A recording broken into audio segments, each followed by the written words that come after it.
రాజీవ్ గాంధీ ఆశయాలను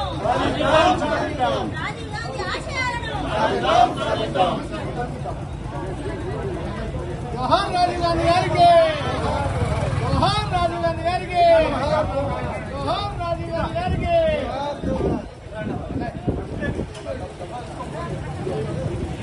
अमर है, अमर है राजीव गांधी, राजीव गांधी, जोहार राजीव गांधी, जोहार जोहार राजीव गांधी के, जोहार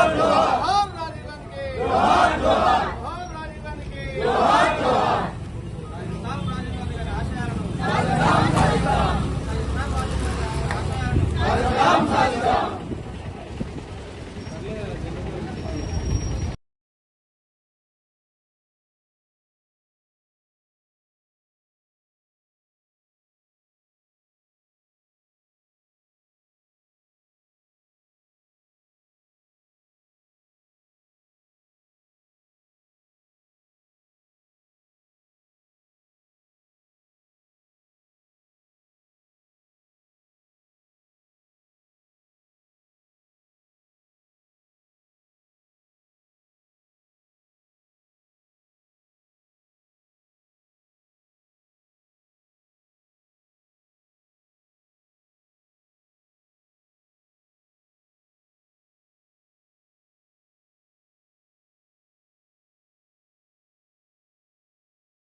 फोटो दी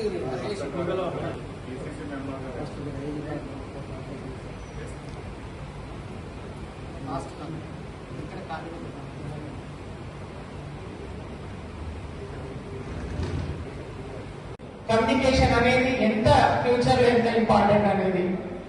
ఆ తర్వాత మహిళలకు 1/3 రిజర్వేషన్ ఎలక్షన్లలో వాళ్ళకు కూడా అవకాశం కల్పించాలనే ఉద్దేశంతో ఆనాడు మహిళలకు పెద్దపీట వహిస్తూ లోకల్ బాడీస్ లో కూడా 1/3 అవకాశం కల్పించడం జరిగింది. అలాగే ఎస్సీ ఎస్టీ బీసీలకు కూడా రిజర్వేషన్ కల్పించాలి, వారు కూడా ఎలక్షన్లలో పోటీ చేయాలని ఆనాడు మరి ఎస్సీ ఎస్టీ బీసీలకు కూడా రిజర్వేషన్ ఎలక్షన్లలో ఇచ్చే విధంగా చట్టాన్ని తీసుకురావడం జరిగింది. అలాగే ఎడ్యుకేషన్, చాలా మంది డ్రాప్ అవుట్స్ అయ్యి వాళ్ళు అంటే అడల్ట్ ఎడ్యుకేషన్ చాలా మంది చదవలేక మధ్యలోనే ఆపేసి ఏదో కారణాల మూలంగా పెళ్లి కావడమో లేకపోతే స్కూల్స్ అందుబాటులో లేకపోవడం మూలంగా ఎడ్యుకేషన్ మధ్యలోనే ఆపేసిన వాళ్ళకు కూడా అడల్ట్ ఎడ్యుకేషన్ తీసుకురావడం జరిగింది వాళ్ళకి అందుబాటులో ఉండే విధంగా. అలాగే 21 years కి ఓట్లు వేసే హక్కును ఏదైతే ఉందో 18 years కి ఓటు వేసే హక్కును కూడా తీసుకురావడం జరిగింది. ఎడ్యుకేషన్ కానివ్వండి, కమ్యూనికేషన్ కానివ్వండి, ఎలక్షన్స్ కానివ్వండి, మహిళలు కానివ్వండి, గ్రామాలనే పెద్ద పెద్ద వహిస్తూ గ్రామమే అభివృద్ధి అయితే దేశం అభివృద్ధి అవుతుందనే ఉద్దేశంతో ఆనాడు రాజీవ్ గాంధీ గారు మరి ఎన్నో కార్యక్రమాలను ధైర్యం చేసి చట్టంగా తీసుకురావడం జరిగింది. వారు బతుకుంటుంటే ఈరోజు మన మోడీ రాకపోవచ్చు అని చెప్పేసి నేను ఈ సభాముఖంగా తెలియజేస్తున్నాను. ఈరోజు మోడీ ఎన్నో అంటే మన అందరం కూడా హిందువులమే, మనందరం కూడా హిందుత్వం అని మనం ఏనాడు కూడా హిందూ అనే కులాన్ని ముందుకు తీసుకెళ్తలేము. కానీ మోడీ కులాన్ని ముందుకు తీసుకొస్తున్నాడు, హిందుత్వం అనేది ముందుకు తీసుకొస్తున్నాడు. మనకు కావాల్సింది భారతదేశానికి డెవలప్మెంట్, పెద్ద పెద్ద చట్టాలు తీసుకురావడం, అంటే ఇందిరాగాంధీ గారు చేసినట్టు, రాజీవ్ గాంధీ గారు చేసినట్టు అంటే మన దేశానికి మన ప్రజలకు కావాల్సిన మనకు అందుబాటులో కావాల్సిన అవసరమైన చట్టాలను తీసుకురావకుండా హిందుత్వాన్ని చెప్పేసి ముందుకు వస్తున్నాడు. కాబట్టి మీరందరూ కూడా దయచేసి ఆలోచించండి. రాబోయే తరాల వారికి రాజీవ్ గాంధీ గారు చేపట్టిన కార్యక్రమాలు ఏవైతే చట్టాలు ఏవైతే ఉన్నాయో అవన్నీ కూడా మన యూత్ కి తెలియజేయాల్సిన అవసరం ఉంది. మనందరి బాధ్యత ఉంది.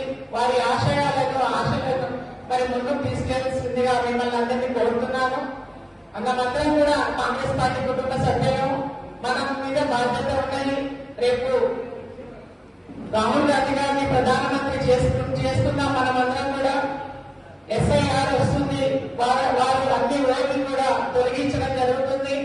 మనము BLAలను అవేర్నెస్ చేసి మరి ఓట్లు తొలగించకుండా మన ఓట్లన్నీ కూడా ఏవైతే కొత్త ఓట్లు ఉన్నాయో వాళ్ళను యాడ్ చేయడము, మరి ఆల్రెడీ ఉన్న వాళ్ళను డిలీట్ చేయకుండా ఉండే విధంగా మీ అందరి కార్యక్రమాలు ఉండాలని చెప్పేసి మిమ్మల్ని కోరుతున్నాను. మరి రాబోయే రోజులలో మనం రాహుల్ గాంధీ గారిని ప్రధానమంత్రి చేసుకోవాలి. మన కార్యక్రమాలన్నీ కూడా క్రమంలో అది ఇదే దిశగా మనందరం కూడా ముందుకు వెళ్ళాలని చెప్పేసి మిమ్మల్ని కోరుతున్నాను. పేద ప్రజలకు గరీబీ హఠావ్ అనేది ఆనాడు ఇందిరాగాంధీ గారు ఎలాగైతే చెప్పారో మరి అదే విధంగా పేద ప్రజలకు ఏదైనా పార్టీ పనిచేస్తుంది అంటే అది మన కాంగ్రెస్ పార్టీ. ఏదైనా పెద్ద పెద్ద నిర్ణయాలు తీసుకొని చట్టాన్ని తీసుకొస్తుంది అంటే మన కాంగ్రెస్ పార్టీ. కాబట్టి మీరందరూ కూడా ప్రజలకు తీసుకెళ్లి రేపు రాబోయే రోజులలో కేంద్రంలో మన కాంగ్రెస్ పార్టీ అధికారంలో ఉండేలాగా, అలాగే మన రాష్ట్రంలో కూడా కాంగ్రెస్ పార్టీ ఉండే విధంగా మన అందరం కూడా మన కార్యాచరణ ఉండాలని చెప్పేసి మిమ్మల్ని అందరికీ కోరుతున్నాను. మళ్ళీ నెక్స్ట్ మీటింగ్ లలో దయచేసి ఈ సభ తరఫున నేను సభాముఖంగా మిమ్మల్ని కోరుతున్నాను, రిక్వెస్ట్ చేస్తున్నాను. సామాజిక వర్గాలు, దళిత సామాజిక వర్గాలు, BC సామాజిక వర్గాల్లో భౌతికమైన తుపాకులు పట్టుకుంటే తుపాకీ చేతిలో ఉన్నది కదా అని ఒక అంశంతో నువ్వు అందరినీ కాల్చి చంపినావు కదా. మరి నిన్న నీట్ ఎగ్జామ్ లో 10 నుండి 15 మంది ఉన్నారు కదా, వీళ్ళను ఢిల్లీ చౌరస్తాలో నిలబెట్టేసి నువ్వు వీళ్ళని చంపుతావు కదా. అసలు అంటే టెర్రరిజానికి నువ్వు అంతం చేస్తున్నట్టు మోడీ గారు.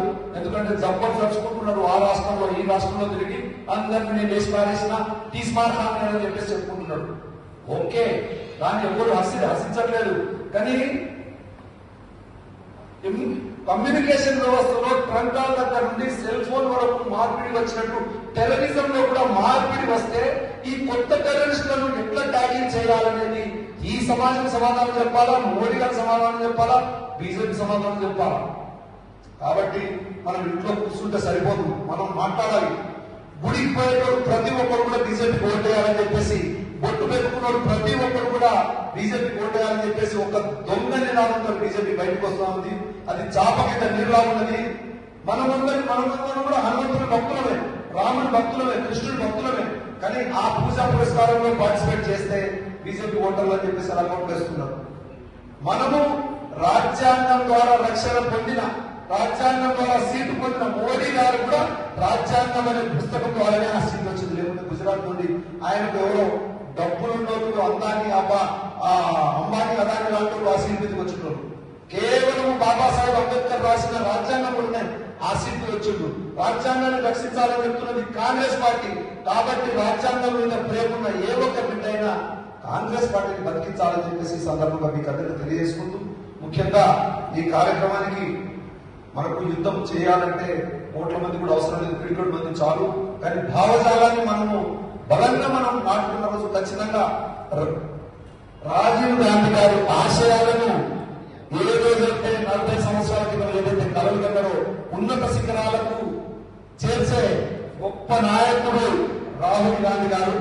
రాహుల్ గాంధీ గారిని మనం ప్రధానమంత్రి చేసిన రోజు మన కార్యకర్తల అధిష్టాలు కూడా అన్ని మనకు శిఖరానికి చేరుకుంటాయని చెప్పేసి తెలియజేసుకుంటూ, ఈ కార్యక్రమంలో పాల్పంచుకున్న ప్రతి ఒక్కరికి అన్నలకు, తమ్ముళ్లకు, చెరువులకు, అలాగే గవర్నమెంట్ హాస్పిటల్లో కూడా కార్యక్రమాన్ని ఇచ్చేసిన వాళ్లకు, అలాగే ఇంటికాడ నుండి ఈ రోజు మా రాజీవ్ గాంధీ ఎన్నో చేసిందని చెప్పేసి అనుకుంటున్న బిడ్డలకు, జనగామలోని బిడ్డలందరికీ కూడా ఈ రోజు పేరు పేరున ధన్యవాదాలు, నమస్కారాలు తెలియజేస్తూ అందరికీ నమస్కారం.